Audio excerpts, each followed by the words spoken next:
to episode 1 of the Actors Gym podcast. I actually can't believe I'm saying that, to be fair. My name is Steve. I've been working on creating a workshop for people to come and do their thing live once again. And I thought, what better way to do that than to do a podcast? I'm sure there's a few of you that are aware in terms of what I've already released on social media and the platform itself. A couple of people that I've dragged out of the trenches reluctantly. I've brought along with me. So without further ado, is it further ado? I do. Like much ado about nothing. Why did I say Back to that? Shakespeare. I said about further Shakespeare. or do. How old am I? Well, you've already heard their voices. But, yes, ladies and gentlemen, live from the Dulwich House, which how cool of a setting is this, by the way. I'd like to welcome Kelsey Rushworth. Hello. And Connor Rusby. Good afternoon. What I was going to say before we even talk about ourselves is like the idea of obviously if you're an actor and you're in theatre, there's usually not like there's not like a visible something to look back on, is there?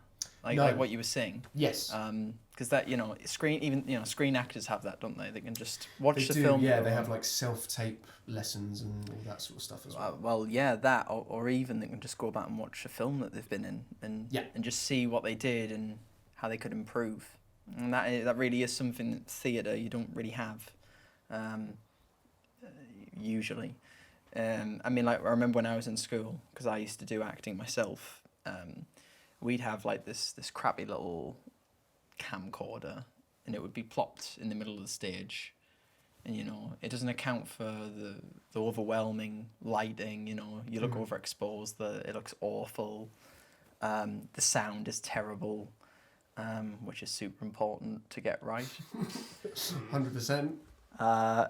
It's not a very viable, especially if you're young. It's not a very viable bit of evidence for you to work from. Like, I could improve here. I could, maybe do something here, sort of thing. It's and I think your approach to it's kind of like an acting, I guess, a school sort of thing. A collaborative space where actors can do stuff together, and we'll record it, and you now have your evidence of yourself. Yeah. Doing this or doing that, and you can look at it and improve upon it. You can use it to potentially get a job from it. For sure, yeah. I mean, definitely. Yeah, that's something that's missing, Like, I mean, even in school, even in my Saturday morning drama school I used to go to, like, we didn't really have that, ever to help us, like, get work, in acting or screen acting, or even just to help us improve ourselves, like. Yeah. And I think that's definitely like a USP that's really good for this, the Actors Gym. Like you get to capture real evidence of yourself. Yeah. Being whatever it uncovers, by the way. Exactly. Yeah. Even if it's not what you think, it just means that you can recognize. Oh, maybe I haven't done so well there, and then you can look at it and improve. Because how else do you improve? You fail first, and then you're like, well, if I fix that, then it'd be better. I met you on a short film a couple of years back, and I was dressed as a daffodil for the most part of it. I was doing the Foley for the sound effects for this film, and I waited till about 3 a.m. and because it's usually quite quiet around that time, and trailed out into the middle of the forest with a watermelon that I had purchased, and put on the ground, found a big old log, and smashed it with microphones around it, obviously, and it it created the effect of smashing a bloke's head open, and me bludgeoning someone in post. Yeah, hey. I remember just seeing sort of like your attention to detail and sort of like implementing a work ethic, which is kind of sort of it's relentless, but also like very efficient and methodical in terms of how you apply yourself. And I just thought, he'd be a cool person to sort of like just keep in contact with. And we went from like that freezing cold night to hear. Nice and warm. Isn't that great? Yeah, but what a journey. I think that it's crazy, and it's only gonna, people sort of, you dip in and out of people's lives and all that sort of stuff, and you've gone on to do, many different bits and bobs as well in terms of like films, and you're working on films at the moment. Yeah. It just goes to show like the application that you had then was something that was going to transcend and obviously work with you for future projects as well. Good on you, man. Like, it's really exciting in that regard. Connor, mate, I was going to ask just about your line of work, because I know you come from a different background. What was your first foray into it? Like, what made you sort of go, I'm going to pick up a camera and just start doing that? Yeah, I don't know. It's like you said. It's definitely a level of like winging it, and it's all happened really organically and naturally. It was never like, I know you often see like, when I was a kid I wanted to be a photographer and I could see the beauty and everything. It's like none of that really. It was like when I was 16, we used to be going out and skating and causing mischief and whatever else, and it's like you wanted to document it because it's kind of funny between friends. So I bought a disposable camera because I sort of like the idea that it was there and then, and it's like not got that like digital whatever. Yeah. Bought a disposable, sort of one thing led to another. Bought another old film camera, Olympus Trip 35. That's like everybody's starter film camera. Used to bring that out, skating and then whatever else. And then it's funny as well. It's like you talk about family. And I think so much of my interests and the way that I sort of view the world comes from that like big family, like of Irish or wherever nobody really knows. God, yeah, we have a massive contingent, but that could be a podcast episode in itself. Yeah, for sure. So it's not France. No. And then that's another one. Well, got chatting to like, obviously my granddad was heavy into photography. Got chatting to Nan, and then she had a load of film cameras, and just it's sort of like transcended from there. And so, I mean, it started off like, obviously, like I said, when I was 16, and then I took it with me to university, and sort of, I think, found a better perspective on things, and it became less about documenting what me and my friends were doing, and more about like the things around me and what I enjoyed looking at, and I sort of wanted to share that with people. And then coming into like our discussions that we've had previously about getting involved with the Actors Gym and stuff, it's just like there's ongoing jokes between us that we keep saying about like, it's fun, it's like, funny. Like, we'll get onto imposter syndrome. I was gonna say like imposter syndrome. Yeah. Like, are you sure? I don't know what I'm doing. I've got like 36 shots. Everyone's got these like 4K cameras. I can't compete with this. But it's I don't know. Everybody's got their own style and their own sort of like artistic decisions to make. And I feel like that's sort of mine at the moment, and how that expands, whether it expands with the Actors Gym or expands otherwise, like you just have to see. But yeah, it's definitely a case of like of winging it, and I think that's definitely sort of why I was attracted to coming in today. It's not something I've done, it's out of my comfort zone. Yeah, right. But I think like you've enabled me, and people around me have enabled me the confidence to think like, you know what, fuck it, like I don't have like a 10 grand camera, I don't have this, I don't have that, I've got my granddad's old camera with a load of expired film, but I'm going to make it look good. Yeah. And if somebody doesn't like that vision, well, that's fine, because it's like I'm subjective. I'm creating it for me, and if I like it, then that's sort of why I'm here. You tap into something really, really poignant there in terms of what it is for obviously people to come into the room as well. Like you're doing it for you. Yeah. Like it's backing yourself. And I think we're obviously of this time right now where everything's, it feels so up in the air, or everyone's in this purgatory, like chomping at the bit, ready to go for the next thing. And it's like, I need to make my stamp when we're all out of this, like whether it be an audition setting, job interview, whatever. And you know, if people don't like that, that's fine, because I will integrate and fit elsewhere. It may not be with that particular conglomerate of people or whatever, but what I want to do is gonna shine through. So that's a really articulate way of putting it. I think that's a good point though, like what you're saying about worrying about your equipment and stuff like that. Like I used to do that when I was a kid, and I shouldn't have really. I should have just got up and shoot, because it doesn't matter. Like I hate it when people say like, oh, 4K, like, oh, it doesn't matter. It doesn't matter. 1080, 4K, 20K, who cares? Like, realistically. The deepest darks and... Like, at the end of the day, if you shoot something and you put enough time into it and you light it correctly and you blot your actors properly, then it's going to look nice. Yeah. You don't need more resolution to make it look any nicer. You just don't. Like, it's something that really annoys me about... Like, it's a very superficial, like, has to be this resolution or, you know... Yeah. Like, you know, at this point, 1080 is perfectly fine, and you know, and when you're working in film as well, you've got even more options for like how when you're digitizing and stuff, like with resolutions and stuff. Like, you know, if you're shooting something, like as long as you've put thought in and you know what you're doing with a camera, it doesn't matter what type of camera you've got really. Sure.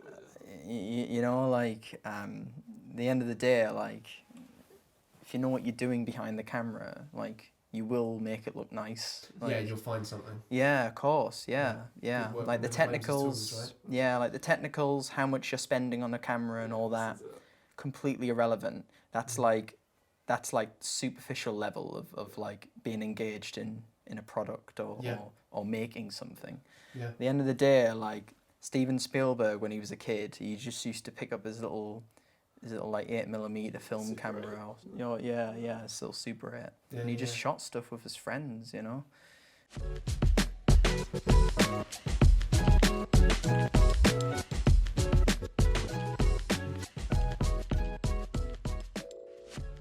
It's funny managing like your your social media for an idea as well. I think you have it on yours. Follow at rush_and_sound. See, I remember that. I don't even bloody remember that. It's mine. We'll add that as well, and yours is at Connor Rusby. Easy as that. Easy, but that's easy. much easier. Yeah. There's no much more marketable, underscores. isn't it? Yeah, I'm doing it wrong, aren't I? I'm doing it wrong. But it is that thing of, it does in this day and age now. It does become a bit of a job, doesn't it? The whole social media aspect. Yeah, of things. yeah. But it's putting yourself out there just to show what you can do, like what you. Yeah, well, it's another arm of marketing now. That's how I treat it, you know. Tool, it's funny. I have like the marketing profiles now. Yeah. So like every post, even if I put up something personal, it's like promotes underneath, and I'm like, it's a mad one. Yeah, well, I schedule all my posts. Do you? Yeah, ahead of time. Beginning of every month, I schedule posts for the next 2-3 months, and that's why I post like all the time now, because I you just do like Mondays, Wednesdays, and I do, and Fridays and Thursdays. Wow, God, never. So end. Tuesday's your day off. Tuesday is the machine's day off. Oh, okay. Because you know it's scheduled, isn't it? So we'll ask about. I'll have to ask you about that often. Oh, do. I mean, it's because I'm just like manually uploading stuff and like writing out these big essays. I've tried doing it like that. It doesn't work. My brain doesn't work like that. It's a full-time job, isn't it? Like managing stuff like that. Yeah. And the more high profile you become, it's like there's so much pressure because you've got expectations to keep and like. I like that. I like Mr. Big High Profile over here. Mr. 200 likes.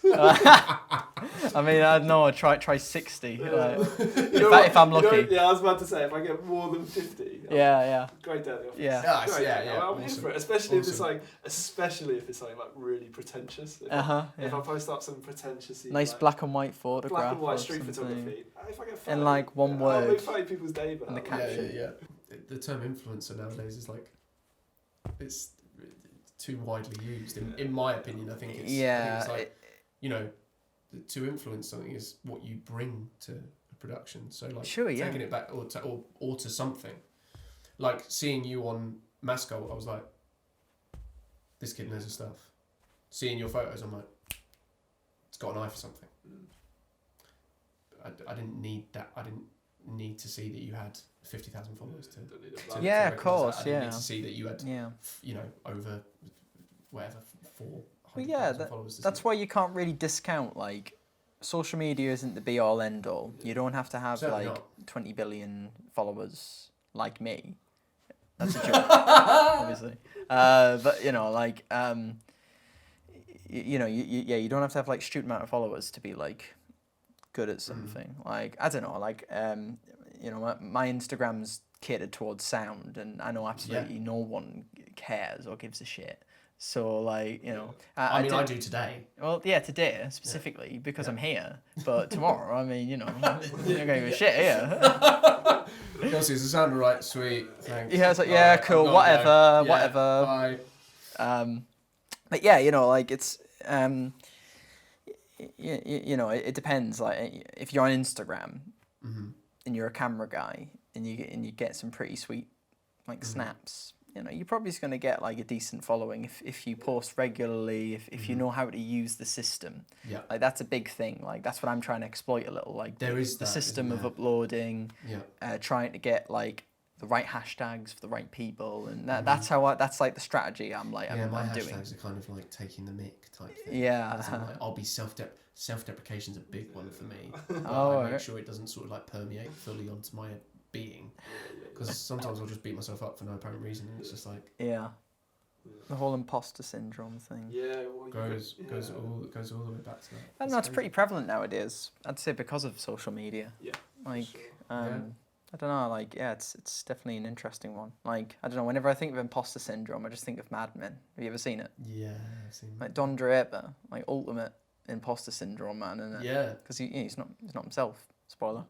Like, Spoiler you know, warning. he's not actually Don Draper. He's someone else. He's Like Tim. Hey, no. Dick. It's Dick. What is it? Dick Whitman, I think. Oh, okay, yeah. Something Yeah, like John that. Hamm. He's got a great story as well. I love John Hamm. Yeah. That's like my bad impression of John Hamm. He spent 12 years like building sets. Did Building he? porn sets, yeah. Oh, But legend. it took up so much of his time. He had so little money in his account, he'd rollerblade to auditions in the States. And then obviously by the time he'd get to the auditions, he'd be soaked in sweat like that. And then he's just reading these lines off a camera. I can't imagine John Hamm in anything but like a suit. What's been a highlight from delving into more of a vocational thing, so photography and sound, like what's been a highlight for you in terms of like your time so far? You know what? It's another thing that I was going to bring up earlier as well. I felt, again, like, I see you guys and I'm so impressed because it's like you've dedicated your life and your career to becoming an actor and to who you are today. And then I don't know about your sort of background and I felt because I mean, yeah, truth be told, you know this, but I'm not a photographer by vocation. I went to university. I studied environmental science, and I'm an environmental consultant for like an engineering company. So it's like, and I come to something like this, and I see so many creatives, and it's like I know what my passions are, but I also know on Monday morning at 9 o'clock, I'm like on a resourcing call saying things like, "Oh, can we take this offline?" and like just boring corporatisms. And so for me, photography has always been like that sort of like escape away from, because I love my job. I love the impact that I make, and we could do a whole podcast about air quality, but nobody really wants that. I'll do does anyone want a podcast about air quality? Because I'll do it with Connor. I do. Yeah. There we go. We're in. Air quality, proper sound quality. Freddie will do it. Yeah. And Freddie said talking about environmental I'll policy. try and navigate a way that I can talk about acting through air quality. But and so I won't, by the way. I'm not going to take the shine off. Yeah, it's solely about it. That's actually me in every single one of my meetings. And so yeah, photography's always been like a bit of an escape from that, and something where I can channel like my creative side and the things that you can't put across in a 60,000 word report that's going into like a local council. So highlights for me are just nothing things. I've never worked on like a film. I've never worked on like a photo shoot or a music video. A highlight for me was spending probably like 3 weeks last year doing a full archive of like every photo I've ever taken, putting it in like a folder, dating it, putting everything in, and then creating a bit of like a magazine of some of my favourite shots from the last like 6 months. Love it. Now that was just for me. Great. I made it. It took me a few days to make, and like you did it on this bit of software. I got it printed, saw it, and it's just like seeing it in paper. It's like so much more real. Exactly like we were talking about with like social media and everything else. That exists on your little phone in your pocket, but then I printed out all my work, and I very rarely get prints. I usually just like scan it over and have it on my phone. Print out all my work, like basically put it all how I wanted it, put some words in it, and then like created this thing that was like unapologetically mine. And I was like, shit, man, like it looks good, and it's like it doesn't strike me as something that somebody does for a few hours each week. And so that was a huge personal highlight, and I think probably like 5 people have seen that. Yeah. So incredible. I think that's probably mine. Yeah, it's funny how you based it as saying like inadvertently started out as nothing. Yeah. And then it just becomes. Yeah, it becomes like becomes a big something. deal. Yeah. It's like actions speak louder than words. Yeah, like, this is it. Don't just talk about it, be about it, that sort of thing. Yeah. Well, it's not even sound really. Like sound for me, like it's a technical thing, like a technical practice that like I'm really into, and it helps like pay the bills and allow me to stay in the film industry, because at my heart, you know, I'm a director. So I think like you know the biggest vocational thing for me is being able to make my debut short film, which I made a year before we met. I was still in post-production at the time that we were working on it. Piano Man? Yeah. I've got a weird memory, boys. I've got to stop. I know it's good memory. Your tag off by heart. I know both your tags off by heart. Yeah, you do. Freddie, yours is at Freddie J. Hill, right? Yeah. At Graded Films. At Graded Films as well. That's Shout out another at little Graded plug. Films who are shooting this today. Can't believe it. You got to plug them out. But yeah. So yeah, sorry, Piano Man. Yeah, well, you know, it's like I directed other stuff at uni, but I never directed anything outside of uni. So to me, that is like my debut short film because we made it outside of uni. You know, we got the equipment together, like, you know, it was all professional equipment, like Canon C300s and like proper lighting and all that. And the team I got for it was so good. And, you know, we'd spent like a year pre-producing it and changing the script like again and again and again to get like the ideas and the themes to work and stuff. And, you know, it's a film that is without dialogue, because that's like what I wanted to make. I wanted to make something that didn't have any dialogue in it, because a lot of the time I think dialogue's too easy. Like, it's easy to write. Really great approach, by the way. Yeah, it's very rare, like you see films with. Yeah, well, you know, we're in a visual medium, and we're in an audio-based medium, but that doesn't necessarily mean something has to be said. You can you know, bring an emotion through visuals and audio, and not have to rely on the crutch. You know, I think it's a crutch, like dialogue, because if someone says something, it's like, yeah, okay, that person's just said something, so therefore that means this. But like, I don't know, everything else might not be telling you that, and everything else might be seeing something else. So like, that's why I think it's more interesting when a character is lying, because if they're lying and then we're being shown something else, it's like, like, you know, then the audience are working a bit more to understand what's going on. Audience participation. Yeah, of course. Yeah. Like, you know, subconsciously and consciously, like, you know, subconsciously, whenever we see something in a film, it's telling us something, you know, because film's a language. And, you know, that's just something I was trying to embrace a little in, you know, my first film. Like, make a film that doesn't have to rely on that crutch, and just has to just tell a story silently. And I loved it, and it's, you know, it's currently doing the rounds in festivals and stuff, so I'm quite happy with how it's going. And great. I'd say that's like the peak of my career at the moment. You know, we'll see. You know, we'll see. Like, sure. As you know, as I get older, and I'm trying to get a bit more short films and stuff done, and just building to like a feature film eventually. Yeah, hopefully. Amazing, man. But yeah, you know, that's the director side of me. Yes. Whereas like everything else is pure technical, like sound, post-production sound. It's important to know. Yeah. You got a good foundation. Well, a pair of you've got great foundations for it. It'd be great.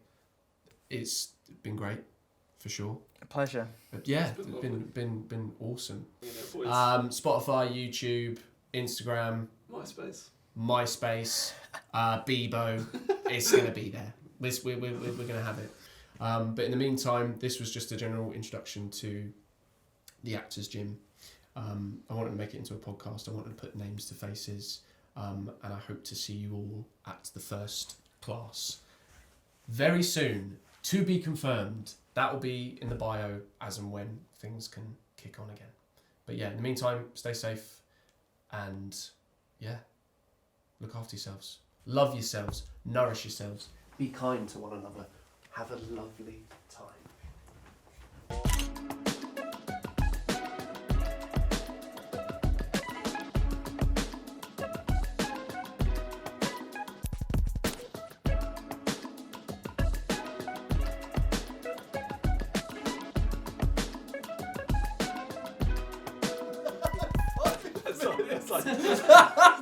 That's like true at any point. I hope, like in the class, then if there's a bit of a like time bomb, someone. How long is this monologue? 3.5 minutes. Yeah, that's fine. Yeah. Oh, Jesus Christ. How do you get anything done? I don't. I still don't know.